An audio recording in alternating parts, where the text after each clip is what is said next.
Good morning, Tehmina Khan is here in TKMaths is Fun. In today's video, we will start from lesson 1 of A-Level Mathematics M1.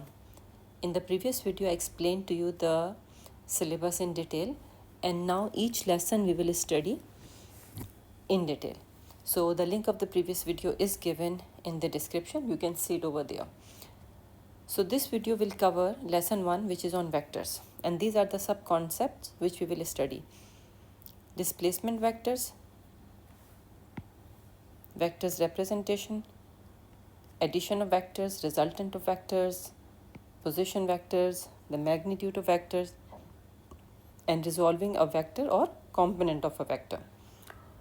So I have tried to explain to you with the help of these 3 examples. So let's read one by one 3 examples. The first example I will explain in detail, and the other 2 examples will be your test of understanding. So if you walk, number 1, if you walk 12 meter east and then 5 meter north. Now when we are talking about direction, before I continue reading it, you must know one thing, that east, west, north, south, how do we describe? East is here, west, north and south. This is how do we represent it. So if you walk 12 meter east and then 5 meter north, how far and in what direction will you be from your starting point? Number 1. Then a bird is caught in a wind blowing east at 12 meter per second and flies so that its speed would be 5 meter per second north in still air. What is its actual velocity? Third example, a sledge is being pulled by 2 children with forces of 12 Newton east and 5 Newton north. What single force would have the same effect? So let's start with example 1. All these situations involve vector because they need both magnitude and direction. The prerequisite that you know what vector is and what scalar is. Scalar quantities only need magnitude, whereas vector quantities need both magnitude and direction. So we will study this in detail, the first example, and with the help of this example we will cover all the concepts we need to understand in the vector, all the important terminologies. So first of all, what is displacement vector? So in example 1 we are talking about that if you walk 12 meter east, so you can see from A to B here we are going 12 meter east and then 5 meter north, then you are going up here 5 meter. So you started from point A. First of all, 12 meter is AB. So when we write it like this, and this arrow on top of AB basically represents the direction of the vector, because your prerequisite knowledge from IGCSE is, if it is just written AB, it means, yes, what does it mean? Distance between AB, right? But when we write arrow on it, it means we are talking about the vector AB, which is from the direction of A to direction of B. So AB and BC are called displacement vector, right? And their length represent the magnitude of these displacement vector. So if somebody in the question it was asked how far it went, so it went from, this is the resultant vector, another name which we will see. So vector addition is AB plus BC in this case, and I am giving it a name. Vector AB I am calling P and vector BC I am calling Q. So resultant vector will be vector AC, which is the final distance covered from starting point to last point. So this is called displacement. Otherwise distance is what? 12 plus 5, but we are talking about here displacement. Displacement is the distance between the initial position to the final position, the shortest distance. So that's why we call it a resultant vector and vector addition. So you have seen these 2 points here. How will you find the magnitude of the resultant vector AC? What comes in your mind? What is the other concept? Absolutely right, Pythagoras theorem. So if you apply Pythagoras theorem on 12 and 5, you get 13. So the resultant vector has size or magnitude 13. unit whatever is used here. If it is meter, you will use meter. And what is the angle? Now if you see here, this angle is given here in the question, which is made with the north. So this is basically called bearing. When you measure something from north, it is called what? Bearing. So alpha is 12/5 because of vertically opposite angle, this one and this one. Sorry, this one is moving. Let me delete it. Okay. So other way of doing the same question is, if I find out this angle, I can say tan theta equals to 5/12. But in that case, your theta will be the angle made with the what? X-axis or with the direction of AB. So then you will use the wording carefully.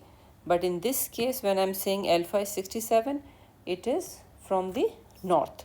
So you have to use the language very carefully, which is very important in vector. So the distance from the starting point is 13 meter and the direction is 067. You have already learned in IGCSE that bearing is given in 3 digits. So rather than writing 67 degree, you will write 067. But like I said earlier, if you will find out this angle and talk with respect to the vector, displacement vector AB, then just write whatever the angle is. You don't need to write in 3 digits then.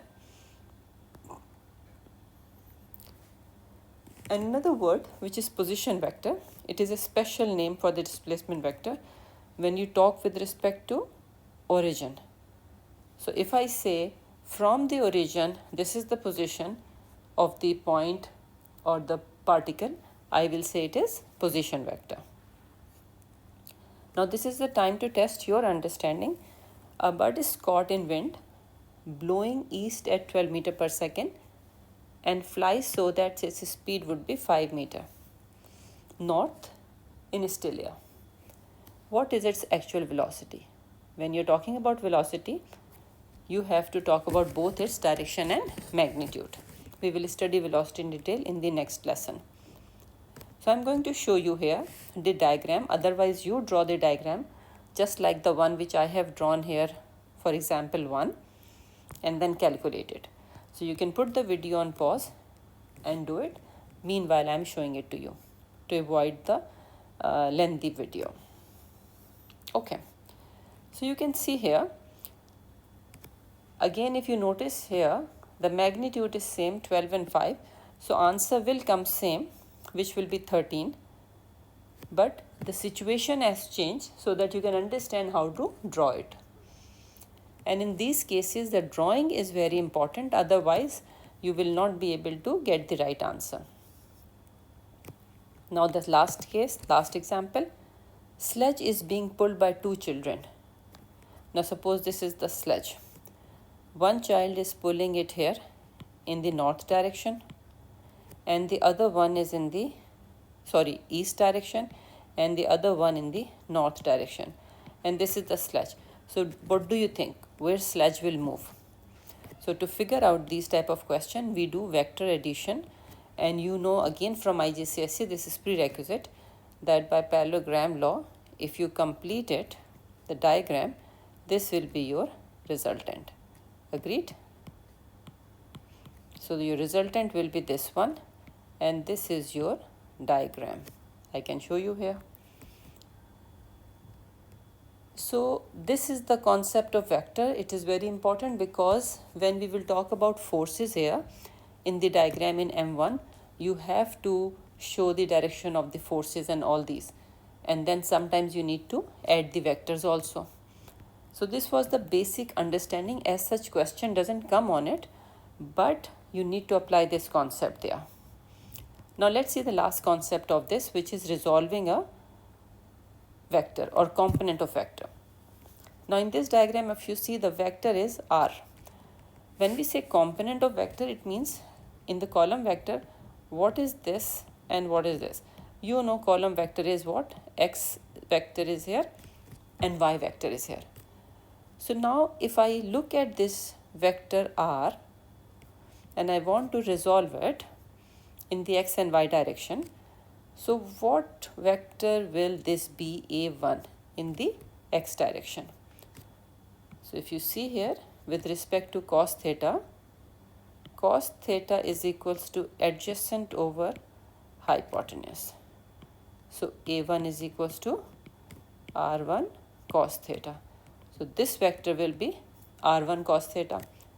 And what a2 will be? Yes, sin theta equals to a2 over r. So a2 is equals to r sin theta. I should not use 1 with r because r is the same for both, r sin theta. So this is how you will resolve any vector and find out its x and y direction of vector, which is called component of vector. We will study this in detail later on also in different situations.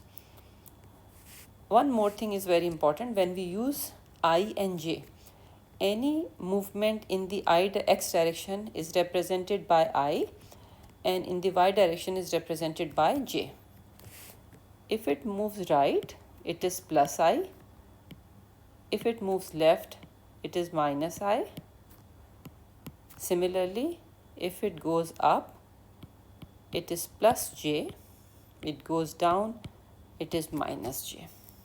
So you will remember this thing. So let's see these two questions and express vector p and q with respect to ai and bj. So it simply means in the direction of x and y. So what it will be? Let's solve example 1 first. So if I divide it like this, right? So let me call it A and let me call it B. So what it will be?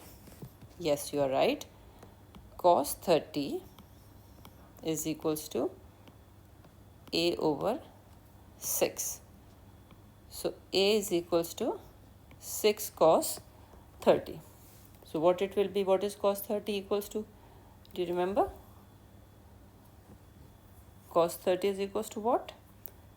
3 root 3 or 6 cos 30. Put it in the calculator. You will get 3 root 3.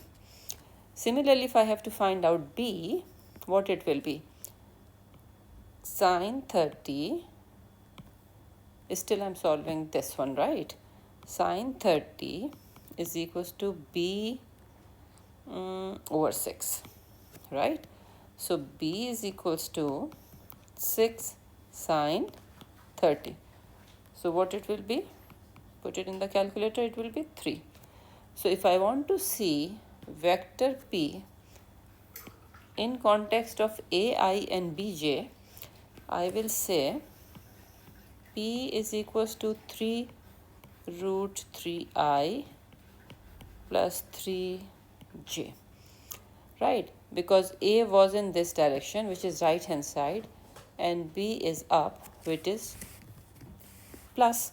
So now let's see this one, the other one, which is 7 unit Q.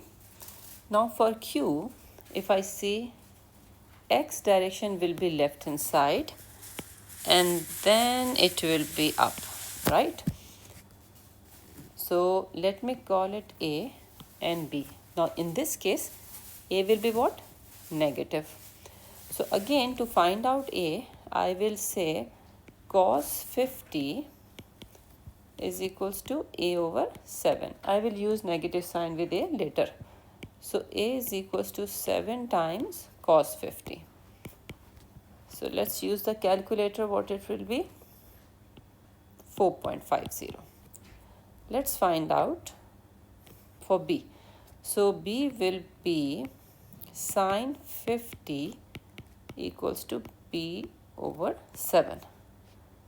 So B is equals to 7 sin 50, which will be in the calculator 5.36, right? So I can say vector Q is equals to minus 4.50I plus 5.36j.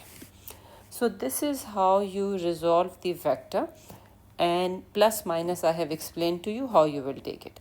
So I hope you understood this. So in the next video we will start the next topic, next lesson of the syllabus, which is distance, velocity and acceleration. So thank you very much for watching the video. Please press like and subscribe so that you can get the notification of the next videos. All the link of the other videos I will keep adding in the description. Thank you for watching. Take care. Allah Hafiz.